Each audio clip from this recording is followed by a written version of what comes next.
Assalamualaikum warahmatullahi wabarakatuh. Alhamdulillah rabbil alamin. Allahumma shalli ala sayyidina Muhammad wa ala ali sayyidina Muhammad wa ala alihi washabbihi ajmain. Amma ba'du.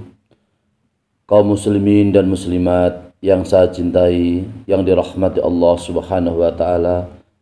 Shaimin shaimat yang dimuliakan Allah Subhanahu wa taala. Alhamdulillah wa syukurillah, pada kesempatan ini bisa bertemu kembali dengan sunnah Rasulullah Sallallahu Alaihi Wasallam, bisa bertemu kembali dengan ilmunya para ulama. Semoga manfaat untuk kita semua. Amin Allahumma amin. Alhamdulillah rabbil alamin. Shalawat dan salam kita haturkan kepada baginda Rasulullah Muhammad Sallallahu Alaihi Wasallam dengan ucapan Allahumma shalli ala sayyidina Muhammad wa ala ali sayyidina Muhammad.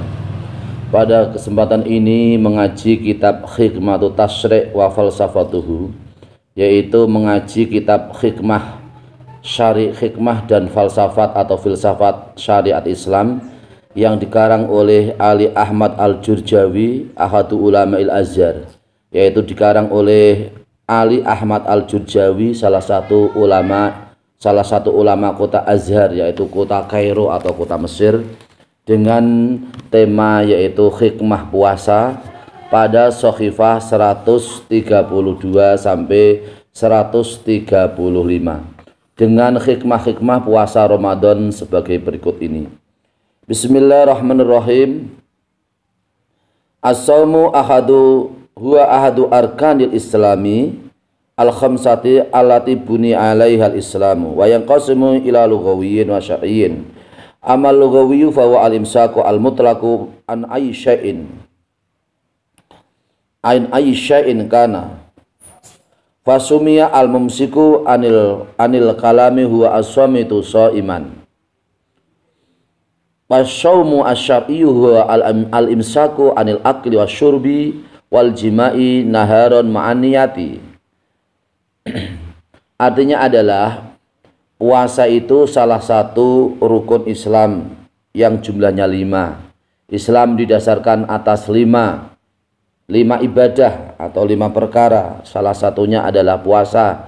Yang dimaksud di sini adalah puasa Ramadan. Puasa secara bahasa puasa artinya dibagi menjadi 2. Yang pertama adalah secara bahasa atau linguistik atau bahasa. Yang dimaksud secara bahasa adalah menahan dari segala sesuatu. Contohnya kita menahan dari tidur, namanya kita puasa tidur. Kita menahan makan, berarti kita puasa makan. Kita menahan dari bepergian, berarti kita puasa dari bepergian.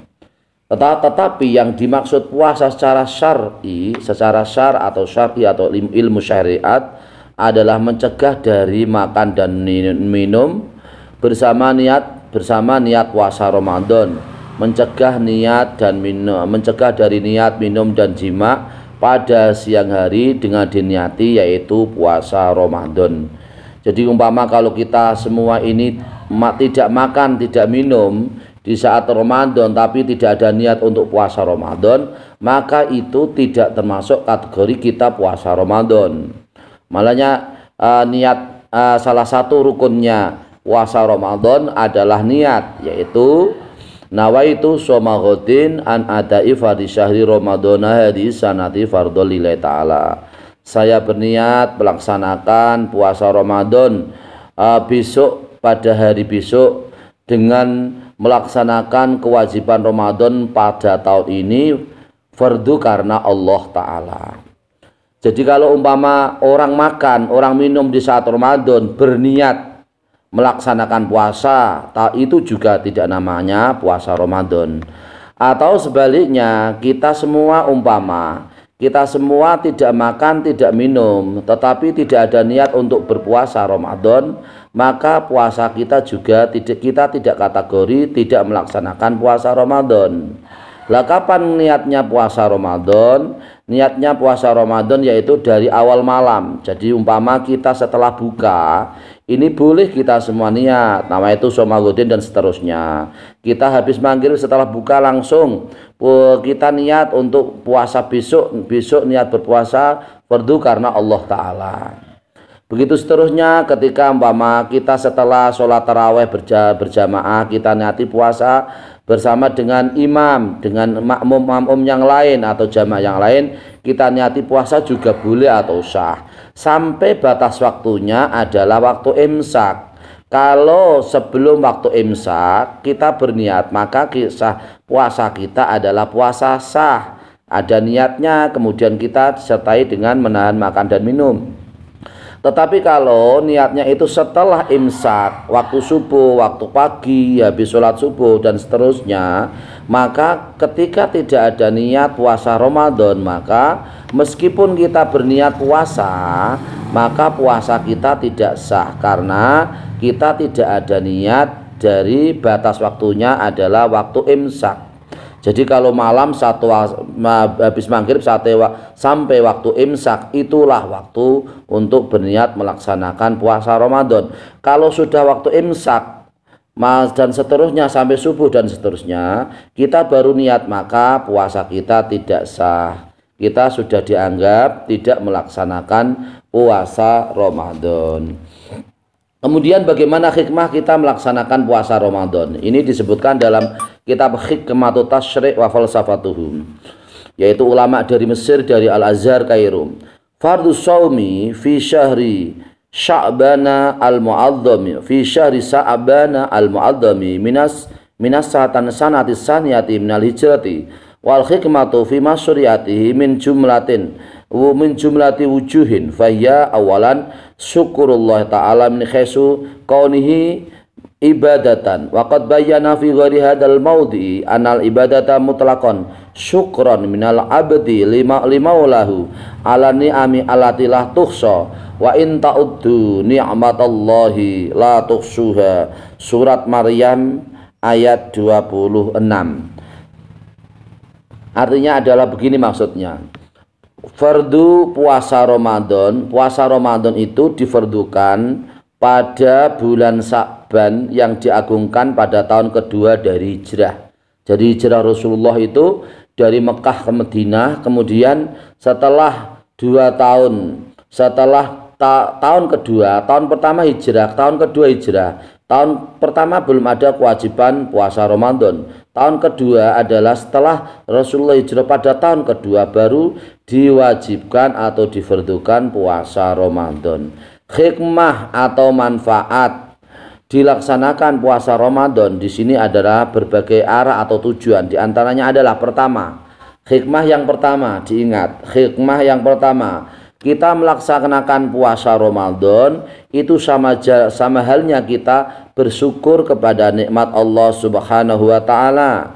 Kita diberi sehat, diberi umur, ya, diberi dalam keadaan masih diberi kesempatan oleh Allah berupa umur, ketemu dengan Ramadan pada tahun ini, alhamdulillah. Ini kita melaksanakan puasa Ramadan sebagai tanda syukur kepada Allah Subhanahu wa taala, sebagai tanda terima kasih kita kepada Allah Subhanahu wa taala. Di mana Allah memberikan kesempatan kita, kesempatan waktu, kesempatan umur, kesempatan sehat, segala-galanya, nikmat zahir dan nikmat batin, kesempatan, kemudian diberi kelancaran rezeki, diberi anak banyak, diberi usaha yang lancar, semua adalah bagian dari nikmat Allah Subhanahu wa taala. Kalau kita hitung nikmat itu memang tiada tara nikmat Allah Subhanahu wa taala. Nikmat saja, satu contoh nikmat yang ada pada badan kita itu adalah nikmat yang luar biasa nilainya. Mata kita kalau kita hitung maka nilainya adalah sekian besar nilainya. Belum yang lain, jantung, kemudian hati, kemudian hidung, kemudian telinga, kemudian mulut, kita bisa bersuara, tangan kita bergerak dalam keadaan normal, kaki kita bergerak dalam keadaan untuk bisa sholat tarawih, untuk bisa bekerja, tangan kita bisa bergerak untuk bisa bekerja, menafkahi anak istri kita. Kemudian mata kita bisa melihat Al-Quran, membaca Al-Quran, bisa kita berbuat untuk pergi untuk bekerja. Kemudian mulut kita kita bisa untuk gunakan untuk komunikasi sama keluarga, komunikasi sama saudara muslim, komunikasi kepada orang lain, atau untuk mengajar ilmu kepada orang lain. Kemudian hidung kita diberi kenikmatan, yaitu berupa hidung, kita bisa membau. Kemudian telinga kita dengarkan ayat-ayat Al-Quran di saat Ramadan, kita dengarkan lantunan-lantunan Al-Quran di saat Ramadan, atau kita mendengarkan bacaan kita sendiri di rumah, adalah bagian dari ibadah kepada Allah Subhanahu wa Ta'ala. Kita tidak membaca pun, kita mendengar pun ketika orang lain membaca Al-Quran di masjid atau di musola atau di mana saja, kita dengar pun itu juga mendapat pahala dari Allah Subhanahu wa Ta'ala. Orang Islam ini serba ibadah, serba bernilai pahala. Kita tidur pun di saat puasa juga pahala. Yang perlu kita hindari adalah berkata yang jorok, berkata yang kotor, atau ghibah, ya, atau gosip kepada tetangga, kepada saudara orang lain. Itu hindari di saat Ramadan. Itu saja sederhana kalau puasa Ramadan kita diterima oleh Allah Subhanahu wa Ta'ala. Jadi hikmah yang pertama di sini adalah rasa syukur. Kita syukur kepada Allah Subhanahu wa Ta'ala karena puasa Ramadan itu adalah bagian ibadah. Puasa Ramadan adalah bagian ibadah.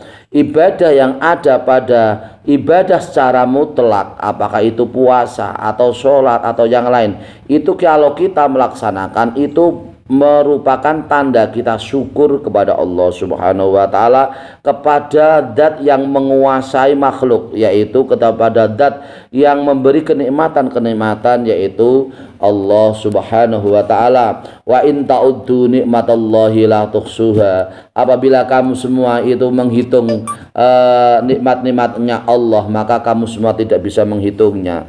Ini disebutkan pada surat Maryam ayat 26. Maka para shaimin dan seimat yang dimuliakan Allah Subhanahu wa Ta'ala, berbahagialah kita semua diberi kesempatan oleh Allah Subhanahu wa Ta'ala. Tahun ini masih kita diberi umur, masih kita diberi kesempatan, yaitu bertemu dengan Ramadan. Marhaban ahlan wa sahlan ya Ramadan. Marhaban, selamat datang hai Ramadan.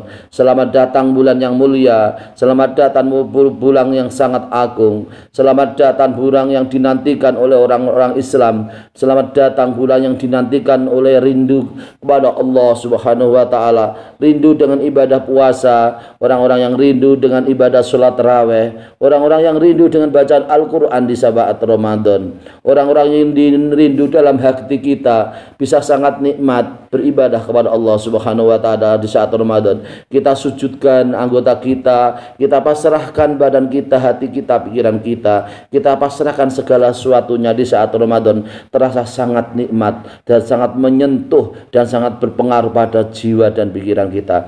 Maka para shaimin dan shaimat yang dirahmati Allah Subhanahu wa Ta'ala, manfaatkan Ramadan ini sebaik-baiknya. Bisa juga nanti tahun depan kita bertemu dengan Ramadan. Siapa yang tahu umur kita kalau memang itu panjang? Belum tentu kita nanti ketemu dengan tahun yang akan datang, kita ketemu dengan Ramadan yang akan datang.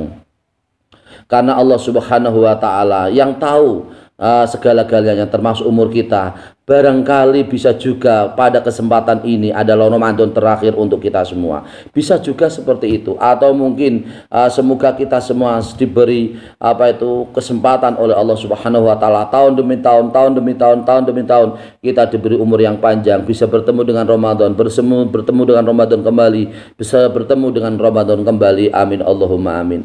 Karena yang kita harapkan adalah umur panjang, ya. Kemudian kita bisa bertemu dengan anak istri di rumah sambil berbuka bersama di rumah, atau sahur bersama di rumah, atau sahur atau buka bersama dengan handetolan, dengan teman kerja, dengan family, dengan tetangga, dengan saudara-saudara kita ketika kita di majlis taklim. Itulah nikmatnya di bulan Ramadan. Yang lebih nikmat lagi ketika kita puasa Ramadan, malam-malam setelah Isya kita ikuti sholat jamaah sholat Isya, kemudian kita ikuti sholat tarawih. Itu adalah semuanya adalah bagian tanda syukur kita kepada Allah Subhanahu wa Ta'ala. pada tahun ini, pada tahun kemarin, pada tahunnya kemarin saudara-saudara kita sudah meninggal dunia, semoga diampuni dosanya oleh Allah Subhanahu wa taala, diterima segala amal-amalnya mereka semua di alam barzah, semoga diberi nikmat oleh Allah Subhanahu wa taala. Di saat ini kita semua masih diberi kesempatan oleh Allah Subhanahu wa taala bertemu dengan Ramadan, maka luangkan waktu untuk bekerja dengan sebaik-baiknya, untuk bisa berkarya untuk keluarga kita, untuk anak istri kita, untuk bisa berkarya untuk orang lain, untuk tetangga, untuk saudara, untuk famili, untuk orang yatim, fakir, miskin. Bahagiakanlah mereka ketika kita semua mampu untuk memberi. Kalau memang tidak mampu, bagianlah dengan doa-doa kita, karena doa Ramadan adalah doa yang dikabulkan oleh Allah Subhanahu wa taala. Maka satu hikmah, yaitu kita melaksanakan puasa Ramadan, adalah tanda kita syukur kepada Allah Subhanahu wa taala. Kita semoga pada saat Ramadan termasuk orang-orang yang ahli syukur kepada Allah taala, min ahli syakirin, orang-orang yang ahli syukur kepada Allah Subhanahu wa taala, orang-orang yang ahli zikir kepada Allah Subhanahu wa taala, orang-orang yang membaca Al-Qur'an, kalamullah al-munazzal ala Muhammadin sallallahu alaihi wasallam Al-Qur'an, yaitu orang-orang yang ahli yaitu zikir, yaitu ahli membaca Al-Qur'an, kalam Allah yang diturunkan kepada Nabi Muhammad sallallahu alaihi wasallam, yaitu Al-Qur'an. Kita semua semoga termasuk orang-orang yang ahli sujud, ahli zikir, ahli sujud, ahli sholat tarawih di saat Ramadan. Kita semua juga hati kita terdorong, semoga kita yang mampu diberi hidayah oleh Allah Subhanahu wa taala, diberi kelebihan rezeki oleh Allah Subhanahu wa taala, mampu memberikan kesempatan kebahagiaan kepada orang lain untuk bisa memberi buka kepada orang-orang yang berpuasa, atau mungkin kita membahagiakan di rumah bersama dengan anak istri atau kakek, dengan nenek, dengan tetangga, kita memberi kebahagiaan, berbagi rezeki dengan saudara-saudara kita yang terdekat. Amin Allahumma amin. Demikian yang dapat kami sampaikan, semoga bermanfaat untuk kita semua. Demikian hikmah-hikmah yang terkandung pada puasa Ramadan, semoga bermanfaat untuk kita semua, dari kitab yaitu Hikmatut Tasyri' wa Falsafatuhu Ali Ahmad Al-Jurjawi, dari ulama dari Mesir, dari Azhar. Semoga manfaat untuk kita semua. Amin Allahumma amin. Wallahul muwaffiq ila aqwamit thoriq. Wassalamualaikum warahmatullahi wabarakatuh.